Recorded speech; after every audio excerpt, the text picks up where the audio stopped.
Good day, everybody, and welcome to another edition of the Military and Foreign Affairs Network. I am your host, the voice of reason. Today, we're continuing our coverage of the ongoing civil war taking place inside of the former state of Ethiopia.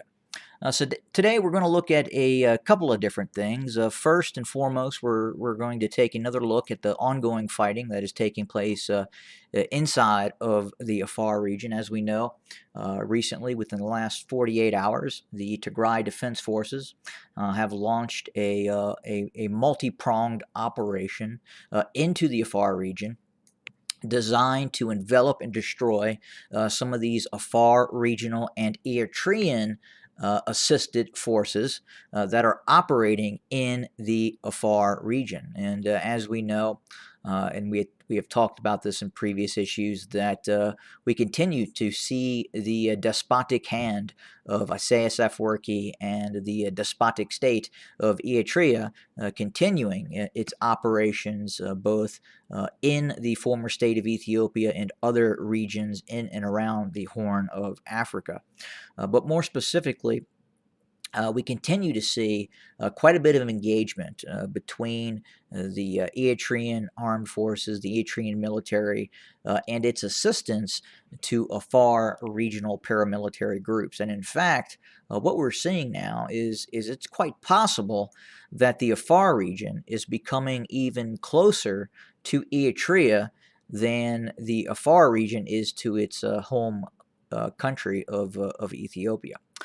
But again, we continue to see very significant activity on the part of Eritrean intelligence services operating in Afar. We continue to see very large numbers of Eritrean forces actively supporting and training Afar regional military forces in the Afar region.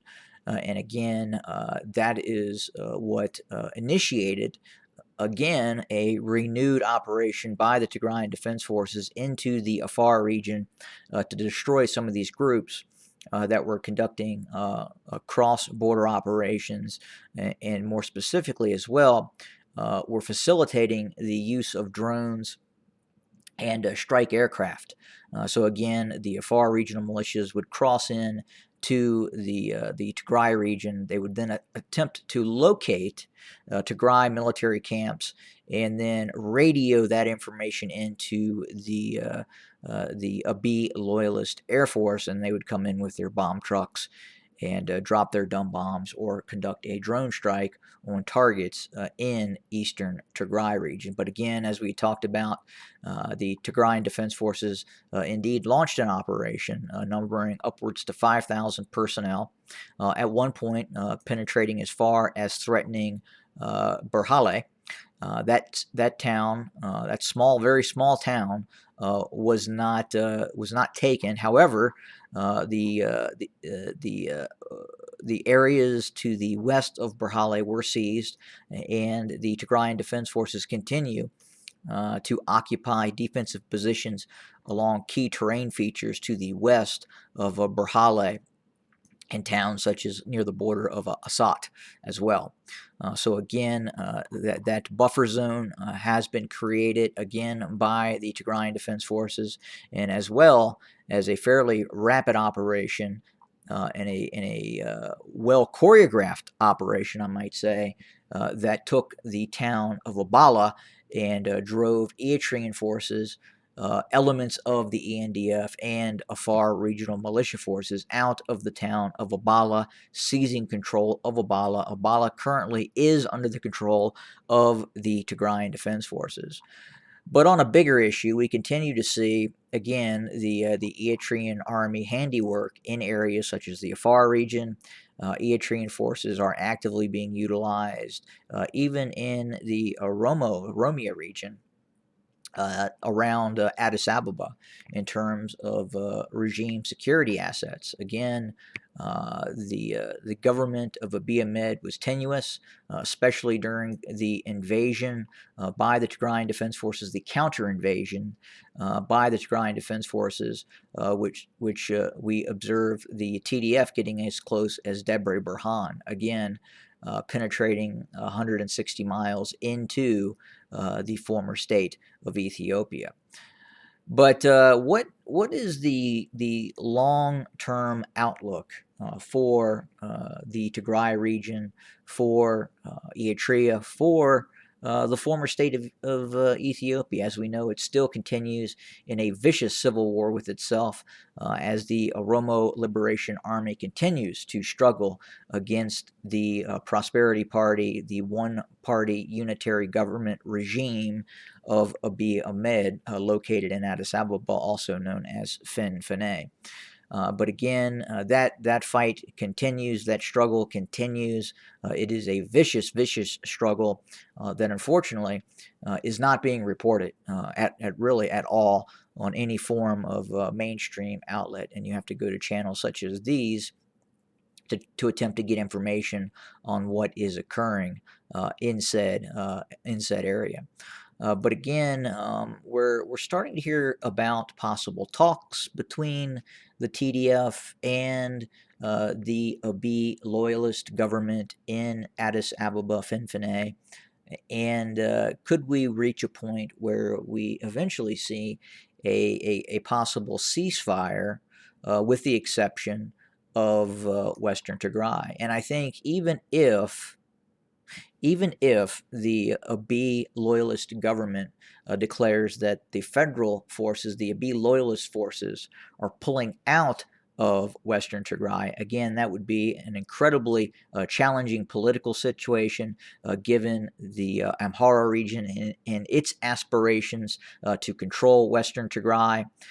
So again, the probability of that conflict resolving itself in Western Tigray is fairly remote. Now, with that being said, if we do see the withdrawal of federal forces, which in all probability would create further conflict between the Amhara region and the Abiy loyalist forces, again, we have seen some struggles even between those two allied groups within the context of this conflict over some of the withdrawals that the ENDF has conducted during the course of the war. But mainly right now, the factor that is keeping Western Tigray under the yoke of the Amhara regional militias is the Eritrean army.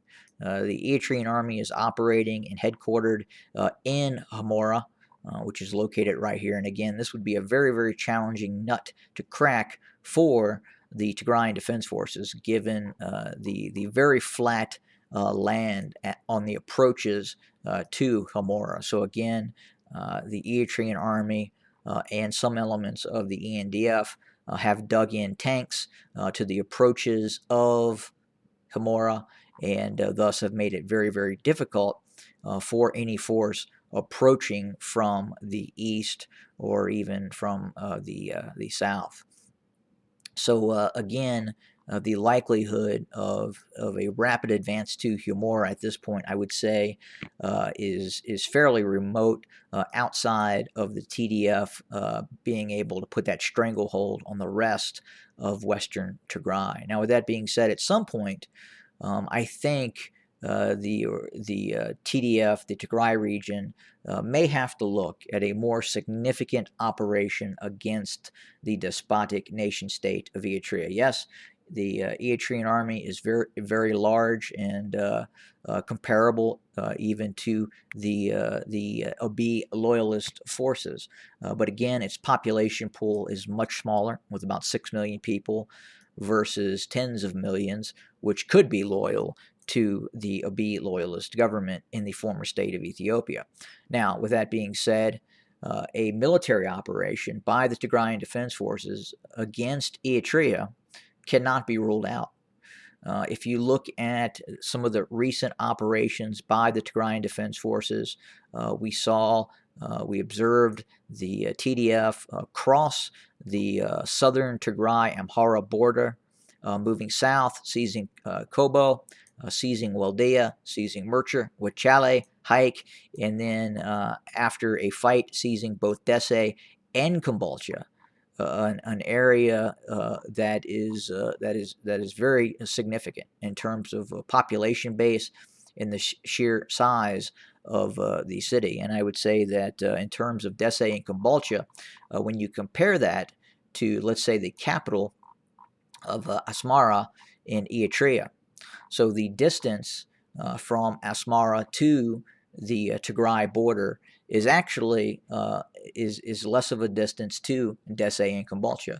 You're looking at just roughly, as a bird flies, just over 50 miles for any sort of TDF operation to go to Asmara. So again, this measurement has 47 miles, but again, you would need to travel along where existing road networks are, and I'm not going to kind of deep down. That would probably be more or less over in this area as well. So again, you're looking at about 50 miles, 60 miles as a bird flies from the Tigray border to the capital of Eritrea, Asmara. Now, Asmara is actually a smaller city when compared to both Desai and Kombolcha. So again, the TDF was able to capture a fairly large urban area, larger and further distance from what Asmara is from the Tigray region.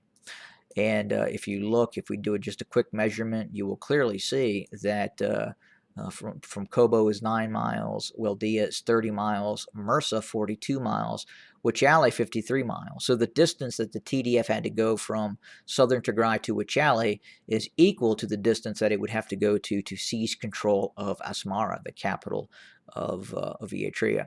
And if we go further to Desai, 80 miles, we know that TDF units were in Kamise and had proceeded all the way down to Shia Robot and areas further south of Shia Robot. So again, 160 miles.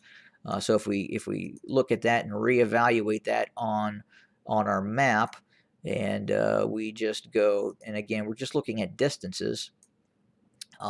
Again, that sort of distance takes the Tigray Defense Forces to the coast of Eritrea.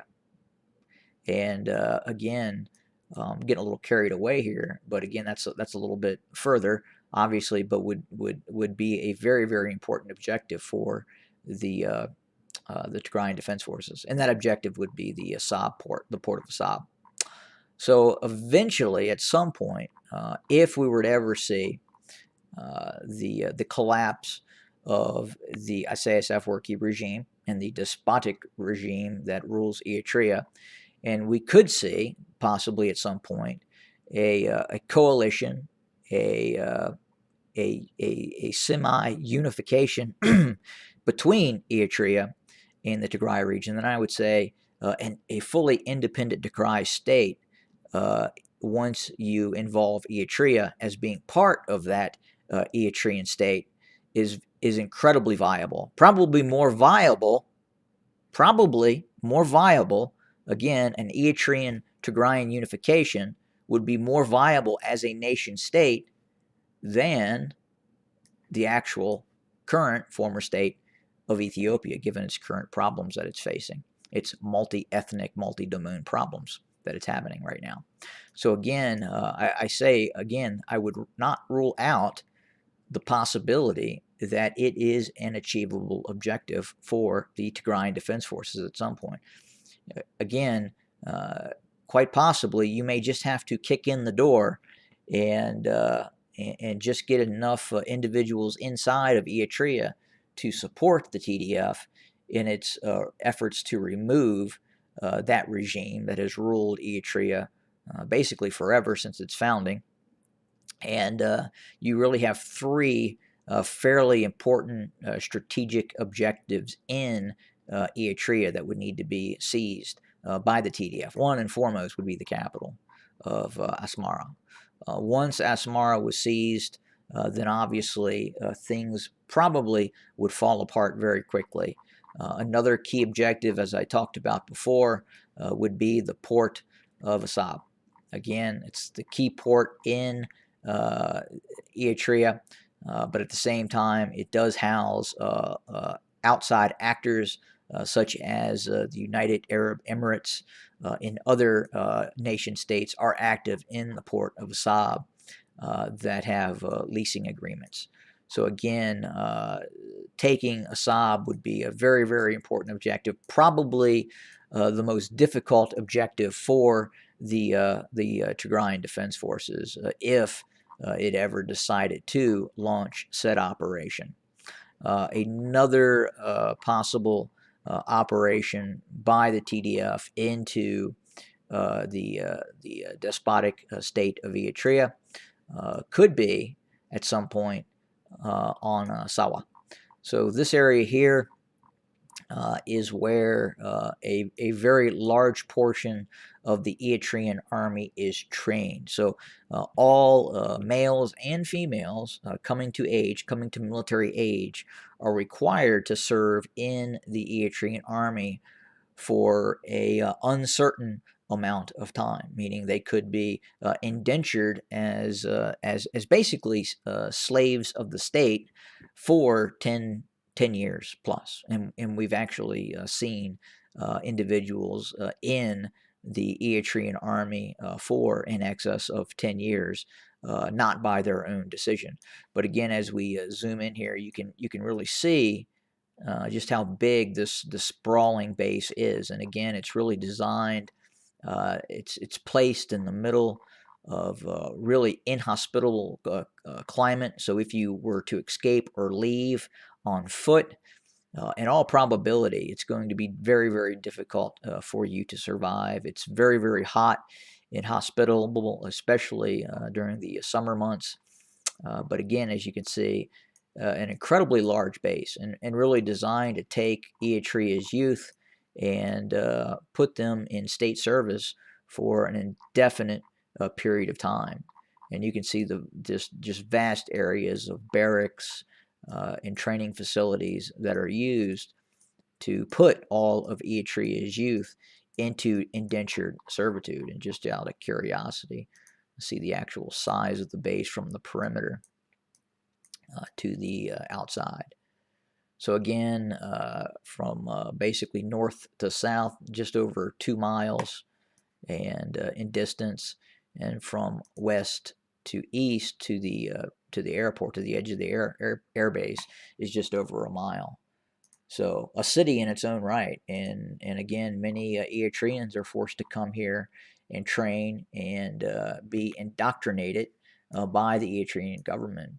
In fact, my understanding is the 11th grade of schooling that Eritrean youth are brought to this facility or a facility like it someplace else in Eritrea, and again are forced to do their 11th or their final year of schooling in a Eritrean military base prior to being indentured into the military forces of Eritrea. So again, a really despotic state on the lines of North Korea, that again could be quite literally a house of cards and just really needs the door kicked in, and everything could start falling around it.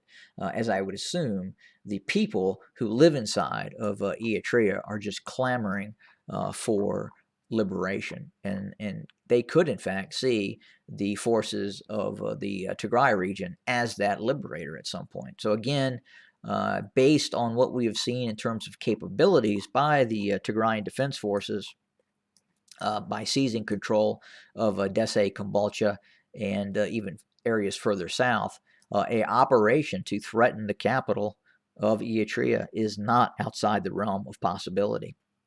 And once the situation is resolved with the Abiy loyalists, however that occurs, again, that possibility is very much there. And again, seizing control, or not seizing control, but some sort of coalition between Eritrea and Tigray, some sort of confederation, some sort of either loose, or in some cases you could even see a merger of the two states. Again, probably more viable than the former state of Ethiopia. Again, they would have access to limited, but resources still exist in Eritrea and the Tigray region. There is gold in Eritrea. And then obviously the port facilities as well would be crucial for a eventual success for the Tigray region, especially if they had access to some of those ports in Eritrea.